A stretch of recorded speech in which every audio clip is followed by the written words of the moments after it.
हमारे में से बहुत सारे ऐसे लोग हैं जो अपने पैसे को म्यूचुअल फंड में इन्वेस्ट करते हैं, मतलब कि अपने पैसे को लॉन्ग टर्म वेल्थ क्रिएशन के लिए हम म्यूचुअल फंड में पैसे को डालते हैं। बहुत सारे लोग हैं, आप में से भी बहुत सारे लोग होंगे जो अपने पैसे को म्यूचुअल फंड में इन्वेस्ट करते होंगे। बट क्या आपको पता है कि बहुत सारे ऐसे लोग हैं जो अपने पैसे को म्यूचुअल फंड में डालते तो हैं, बट उसके बाद उनका पैसा कभी ग्रो नहीं कर पाता है क्योंकि वो बहुत सारी गलतियां करते हैं। और आज हम इस वीडियो में उस गलतियों के बारे में बात करने वाले हैं, क्योंकि देखिए अगर आप उन गलती को करेंगे तो मैं आपको दावे के साथ बोल सकता हूं कि आप अपने पैसे को कभी भी ग्रो नहीं करा सकते, उल्टा आपका पैसा लॉस में ही जाएगा। क्योंकि देखिए म्यूचुअल फंड में पैसे ग्रो कराने का बहुत ही आसान तरीका होता है, बट उस आसान तरीकों करने के लिए आपके पास पेशेंस होना बहुत ही ज़्यादा इंपॉर्टेंट है।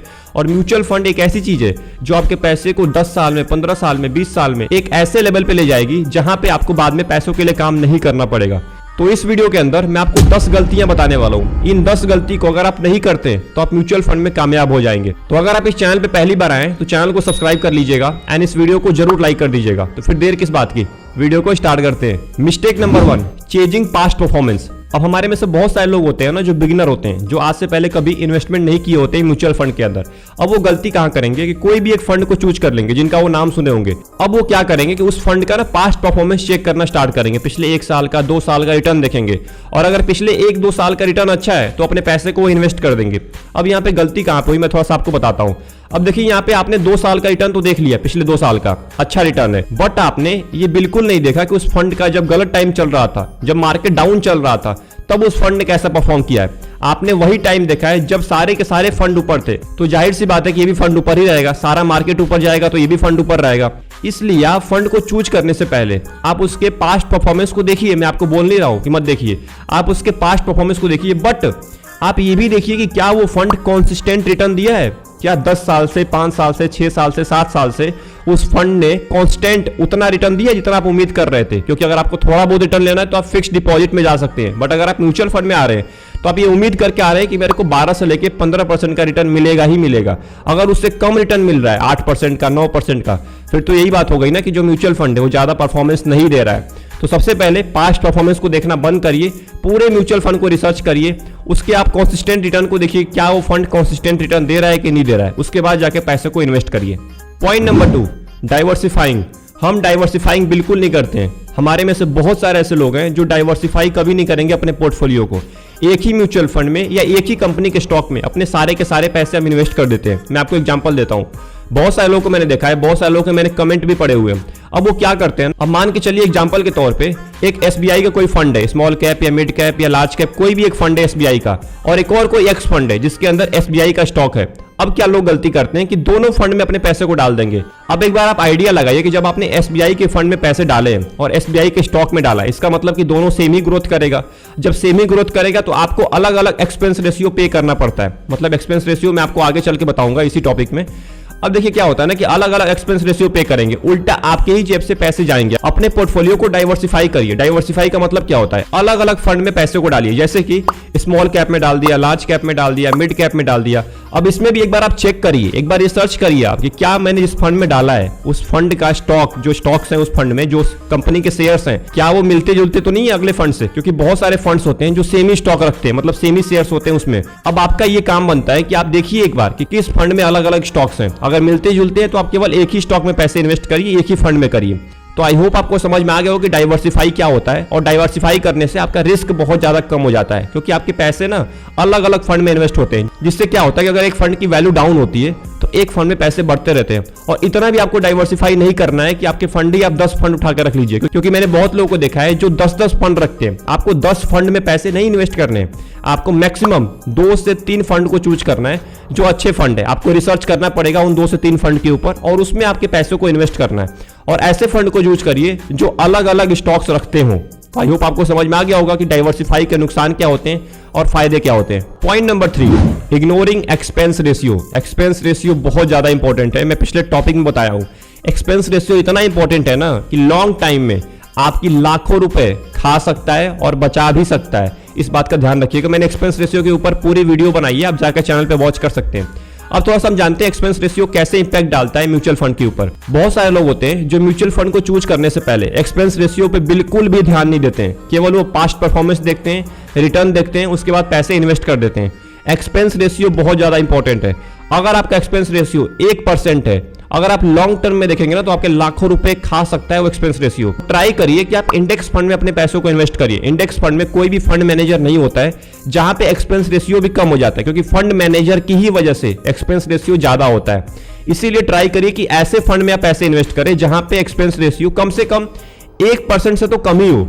अगर 1% है या 1% से ज्यादा है, इसका मतलब कि आपके पैसे बढ़ नहीं रहे हैं, थोड़ा थोड़ा कम हो रहा है। अगर आप 1% हर साल काउंट करेंगे एक्सपेंस रेशियो के मामले में, तो सोचिए आप 10 साल के बाद कितने पैसे गंवा देंगे केवल एक्सपेंस रेशियो में, बाकी के खर्चे छोड़ दीजिए। तो यही सबसे मोस्ट इंपॉर्टेंट होता है, इन्वेस्ट करने से पहले एक्सपेंस रेशियो को जरूर देखिए। अगर एक्सपेंस रेशियो ज्यादा है तो उस फंड को इग्नोर करिए। अगर एक्सपेंस रेशियो कम है, मतलब कि 0.50 हो गया, 0.60 हो गया, 0.70% हो गया, तो इसमें आप पैसे को इन्वेस्ट कर सकते हैं, जिससे आपका पैसा ग्रोथ भी करेगा और आपका पैसा एक्सपेंस रेशियो में जाने वाले खर्चे से भी बचेगा। Point number 4, tax consideration. Tax के बारे में बहुत सारे इन्वेस्टर हैं, बहुत सारे नए नए इन्वेस्टर हैं, पुराने भी इन्वेस्टर हैं जिनको टैक्स के बारे में बिल्कुल नहीं पता है। आप में से भी बहुत सारे लोग होंगे जिनको टैक्स के बारे में नहीं पता होगा। इसके ऊपर अगली वीडियो मेरी डिटेल में आने वाली है, टैक्स के ऊपर, म्यूचुअल फंड के ऊपर कैसे टैक्स अप्लाई होता है। बट इस वीडियो के अंदर, इस टॉपिक के अंदर मैं आपको कुछ बता देता हूं जिससे आपको थोड़ा बहुत नॉलेज मिल जाएगा। अगली वीडियो का वेट करिएगा, अगली वीडियो 2 दिन के बाद आएगी, जिसमें मैं आपको बताऊंगा कि टैक्स आखिर में म्यूचुअल फंड में कैसे अप्लाई होता है। तो उसके लिए आप चैनल को सब्सक्राइब करना पड़ेगा। तो अब बात करते हैं कि टैक्स आखिर में होता क्या है। देखिए, म्यूचुअल फंड में बहुत सारे टैक्स होते हैं। शॉर्ट टर्म गेन टैक्स हो गया, लॉन्ग टर्म गेन टैक्स हो गया। लॉन्ग टर्म में आपको कम से कम 15%, 20% टैक्स देना पड़ता है। शॉर्ट टर्म में आपको उससे ज्यादा देना पड़ता है, क्योंकि आपने लिमिट से पहले ही पैसे निकाल लिए हैं। तो ऐसे आपके म्यूचुअल फंड के ऊपर टैक्स अप्लाई होता है। तो बहुत सारे लोगों को टैक्स के बारे में नहीं पता होता। टैक्स के बारे में सबसे पहले आप जानकारी लीजिए, उसके बाद पैसे इन्वेस्ट करिए, क्योंकि देखिए सब कुछ आपको पता होना चाहिए। अगर आपका टैक्स कट जाता है किसी भी रीजन से, तो आप खुद ही कंफ्यूज हो जाएंगे कि मेरा पैसा कहां पे कट गया। तो आपको टैक्स के बारे में जरूर पता होना चाहिए, क्योंकि बहुत सारे ऐसे लोग होते हैं, बहुत सारे ऐसे इन्वेस्टर होते हैं जो अपने पैसे को 1 साल के अंदर में निकाल लेते हैं, क्योंकि उनको ऐसा लगता है कि मार्केट बहुत ज्यादा डाउन हो चुका है, तो मेरा फंड अब ज्यादा बढ़ेगा ही नहीं, मेरा पैसा ग्रोथ ही नहीं करेगा। अब इस डर से बहुत सारे लोग पैसे निकालते हैं। मैं आपको अगले पॉइंट में बताने वाला हूं क्या डर होता है वो। अब देखिए, जब आप 1 साल से अंदर में पैसे निकाल लेते हैं, तो बहुत सारे ऐसे फंड होते हैं ना जिनका पेनाल्टी होता है, जिनका कुछ ना कुछ चार्ज होता है। वो चार्ज आपके ऊपर अप्लाई होता है, टैक्स ज्यादा अप्लाई होता है, क्योंकि आपने 1 साल से पहले पैसे निकाल लिए। अब इसके रीजन से बहुत सारे लोग कंफ्यूज हो जाते हैं कि मेरे पैसे कहां पे कट चुके हैं। वो आपका पैसा टैक्स में कटता है। तो आई होप आपको टैक्स के बारे में पता चल गया होगा थोड़ा बहुत। ज्यादा जानकारी के लिए चैनल को सब्सक्राइब कर लीजिएगा, अगली वीडियो ही टैक्स के ऊपर आने वाली है। Point number 5, market timing. Market को टाइम बहुत सारे लोग करते हैं। जैसे मार्केट में अगर फ्लक्चुएशन आ गया शॉर्ट टर्म में, अगर मार्केट ज्यादा डाउन हो रहा है फिर ऊपर जा रहा है, डाउन हो रहा है फिर ऊपर जा रहा है, तो बहुत सारे लोग ऐसे सोचते हैं ना कि यार मार्केट तो बहुत ज्यादा वॉलेटाइल है, इस वजह से मेरा फंड की भी वैल्यू बहुत ज्यादा बढ़ नहीं रही है। जितना पैसा बढ़ रहा है उतना पैसा डाउन हो जा रहा है, जितना पैसा बढ़ रहा है उतना पैसा डाउन हो जा रहा है। अब इस डर की वजह से बहुत सारे लोग अपने इन्वेस्टमेंट को सेल करते हैं, मार्केट टाइमिंग की वजह से, क्योंकि उनको ऐसा लगता है ना कि मार्केट बस ऐसे ही चलता रहेगा अगले 10 साल तक, 20 साल तक, कभी ग्रो ही नहीं करेगा मेरा पैसा। बिगिनर की बात कर रहा हूं मैं, जो 5 साल इन्वेस्टमेंट कर चुके हैं, जो 6 साल इन्वेस्टमेंट कर चुके हैं, उनकी बात नहीं कर रहा, जो अभी 1 साल में है, 2 साल में है। बहुत सारे लोग इस टाइम पे अपने इन्वेस्टमेंट को सेल करते हैं। बहुत सारे, लगभग सभी लोग, लगभग बहुत कम इन्वेस्टर होते हैं जो 10 साल से ऊपर अपने पैसे को इन्वेस्ट करते हैं, या 5 साल से ऊपर। 5 साल से पहले बहुत सारे इन्वेस्टर होते हैं जो अपने पोर्टफोलियो को ही सेल कर देते हैं, केवल मार्केट को टाइम करके, मार्केट को टाइम करने बैठ जाते हैं। आप यहाँ पे इन्वेस्टमेंट करने आए, ये लॉन्ग टर्म पीरियड है, ये लॉन्ग टर्म के लिए आप इन्वेस्टमेंट करिए, तब जाके आपको रिटर्न देगा। अगर आप शॉर्ट टर्म में देखेंगे तो आपका पोर्टफोलियो ऐसा ही दिखेगा। जब आप लॉन्ग टर्म में जाएंगे तो आपका पोर्टफोलियो ऐसा दिखेगा, मतलब ऐसा जाता हुआ दिखेगा। तो ऐसे जाते हुए पोर्टफोलियो को आप ध्यान में रखिए, ऐसे जाते हुए पोर्टफोलियो को आप बिल्कुल ध्यान में ना रखिए। तो आई होप आपको समझ में आ गया होगा कि मार्केट को आपको यहाँ पे टाइम नहीं करना है, आपको अपने इन्वेस्टमेंट पे भरोसा रखना है, और आपने जिस फंड को चूज किया है उसके ऊपर भरोसा रखना है। Point number 6, emotional investing. Emotionally आपको इन्वेस्ट बिल्कुल भी नहीं करना है। अब मैं गलती बताता हूं, लोग गलती कहां पे करते हैं। बहुत सारे ऐसे भी लोग होते हैं जो अपना इन्वेस्टमेंट स्टार्ट करते हैं। अब क्या होता है ना कि जब मार्केट वॉलेटाइल होना स्टार्ट होता है, जब मार्केट डाउन होता है, किसी भी रीजन से मार्केट डाउन हो चुका है, तो एक बार आप जरूर देखिए कि मेरे ही स्टॉक्स की या मेरे ही फंड की वैल्यू डाउन है कि बाकी के भी फंड डाउन है, इंडेक्स फंड भी डाउन है या सारे के सारे फंड डाउन है। तो एक बार जरूर देखिए एक बार कि पूरा मार्केट ही डाउन है कि आप ही का फंड डाउन है। अगर आप ही का फंड डाउन है, इसका मतलब कि आपके फंड में कोई ना कोई प्रॉब्लम है। आपका फंड किसी एक पर्टिकुलर स्टॉक को ट्रैक कर रहा है, एक पर्टिकुलर स्टॉक पे डिपेंड है। अगर उस पर्टिकुलर स्टॉक पे डिपेंड है तो इसका मतलब अगर वो स्टॉक डाउन होता है तो आपका फंड भी डाउन होगा। तो इस रीजन से एक बार जरूर चेक करिए, और इमोशनली कनेक्ट होना बिल्कुल छोड़ दीजिए मार्केट से, क्योंकि मार्केट का काम है, मार्केट कभी ऊपर जाएगा कभी नीचे आएगा। मैंने बार बार आपको वीडियोज में बताया है कि मार्केट का यही काम होता है, ऊपर जाता है नीचे आता है, आज प्रॉफिट होगा कल लॉस होगा, प्रॉफिट होगा बट लॉस होगा। बट आप लॉन्ग टर्म में देखेंगे ना, 10 साल में, 15 साल में, 20 साल में, तो आपका पैसा ऊपर ही जाता दिखेगा, मतलब प्रॉफिट में ही जाता दिखेगा, लॉस में नहीं जाएगा। इस बात की मैं गारंटी देता हूं आपको। इसीलिए अच्छे फंड को चूज करिए और उसके ऊपर भरोसा रखिए, इमोशनली मार्केट से कनेक्ट होना छोड़ दीजिए। पॉइंट नंबर 7, अपने होल्डिंग को बार बार रिव्यू नहीं करते हैं बहुत सारे लोग। अब इसमें गलती कहां पे होती है मैं आपको बताता हूं। अब देखिए, आपने पैसे तो इन्वेस्ट कर दिए, आपने सब कुछ चूज कर लिया है, म्यूचुअल फंड चूज कर लिया है, आपने एक्सपेंस रेशियो को देख लिया है, आपने टैक्स को जान लिया है, आप इमोशनल कनेक्ट भी नहीं है मार्केट से। उसके बाद भी बहुत सारे लोग हैं जो इन्वेस्ट करके छोड़ देते हैं। उनको ऐसा लगता है ना, चलो यार पैसे कटते रहेंगे हर महीने, क्या ही दिक्कत है, एसआईपी तो मैंने कर ही दिया है। आप अपने होल्डिंग को, जहां भी आपने पैसे को अपने होल्ड किया है, इन्वेस्ट किया है, उसको एक बार जरूर रिव्यू करिए। रिव्यू का मतलब क्या हुआ, देखिए कि आखिर में मेरा पोर्टफोलियो कैसे जा रहा है, मेरा पैसा कैसे ग्रोथ कर रहा है। उसके हिसाब से अपना डिसीजन बनाइए कि मेरे कितने टाइम के लिए पैसे इसमें इन्वेस्ट कर सकता हूं, 10 साल के लिए, 15 साल के लिए, 6 साल के लिए, 7 साल के लिए। अपना गोल बनाइए।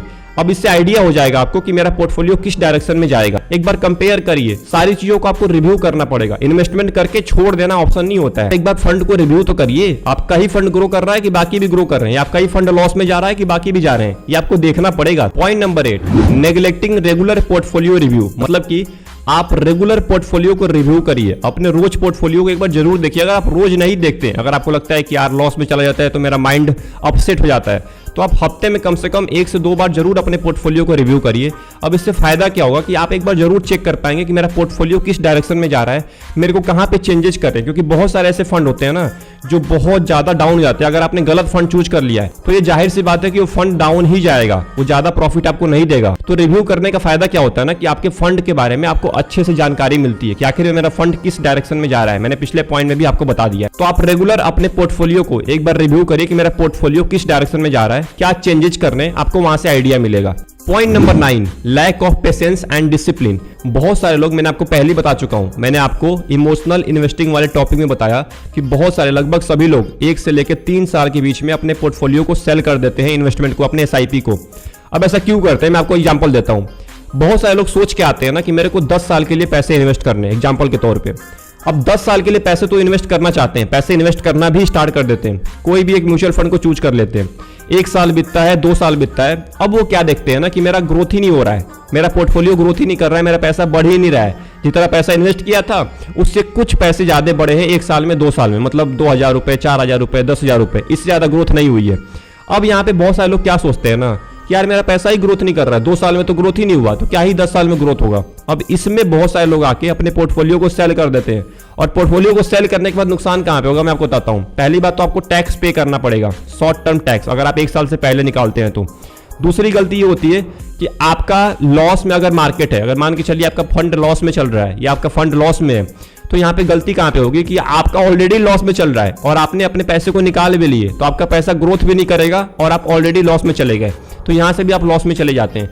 तो बहुत सारे नुकसान होते हैं, जितना आपने पैसे इन्वेस्ट किया है उससे भी कम वैल्यू हो जाती है सारी चीजें कट करके। तो इसीलिए पेशेंस रखिए, डिसिप्लिन रखिए। लॉन्ग टर्म गेम है, टाइम लगेगा बट आपका रिटर्न बहुत ज्यादा मिलेगा लॉन्ग टर्म में। एंड आखिरी जो पॉइंट है, पॉइंट नंबर 10, इन्वेस्टमेंट करने से पहले मैं आपको बार बार बोलता हूं, म्यूचुअल फंड को ट्रैक करिए, रिसर्च करिए, प्रोफेशनल एडवाइस लीजिए, जो भी प्रोफेशनल एडवाइजर हैं उनसे एडवाइस लीजिए। किसी भी वीडियो को देख के किसी भी फंड में पैसे ना डाल दीजिए, क्योंकि मैंने देखा है बहुत सारे लोग फंड के बारे में रिव्यू करते रहते हैं, फंड के बारे में बताते रहते हैं, बट आपको किसी की बात सुन के फंड में पैसे नहीं लगाने हैं। आपको केवल अपने ऊपर भरोसा करना है, रिसर्च करना है, खुद का रिसर्च होना चाहिए।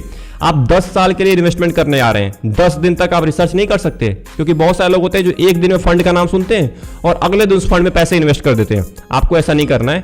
आप कम से कम 10 दिन का, 1 महीने का टाइम निकालिए, फंड को रिव्यू करिए, अच्छे से मार्केट को समझिए, फंड कैसे चल रहा है, पास्ट परफॉर्मेंस कैसा है। पास्ट परफॉर्मेंस का मतलब कि 5 साल से ऊपर, मतलब 6 साल, 7 साल, 10 साल में फंड ने कैसा परफॉर्मेंस दिया है, कंसिस्टेंट रिटर्न दिया है कि नहीं दिया है, उसका फंड मैनेजर कैसा है, उसका एक्सपेंस रेशियो कैसा है। ये सारी चीज आपको देखने के बाद ही पैसे इन्वेस्ट करने हैं म्यूचुअल फंड के अंदर। तो आई होप आपको लोग क्या गलती करते हैं, लोग क्या गलतियां करते हैं, ये आपको पता चल गया होगा। इन 10 पॉइंट के अंदर मैं आपको सारी चीजें बता दिया है कि क्या गलती करनी चाहिए और क्यों वो गलती नहीं करनी चाहिए। ये मैंने सारी चीजें आपको एक्सप्लेन कर दी है डिटेल में। तो अगर आपको कोई भी डाउट है तो आप कमेंट बॉक्स में जरूर टाइप करिए, मैं आपके जो भी डाउट्स होगा उसका मैं सॉल्यूशन दूंगा। तो अगर आपको वीडियो अच्छी लगी तो चैनल को सब्सक्राइब कर लीजिएगा एंड इस वीडियो को जरूर लाइक कर दीजिएगा। तो मिलते हैं अगले वीडियो में टैक्स के ऊपर। मैंने आपको पहले ही बता दिया है टैक्स के ऊपर, म्यूचुअल फंड में कैसे टैक्स अप्लाई होता है। तब तक के लिए best of luck, take care.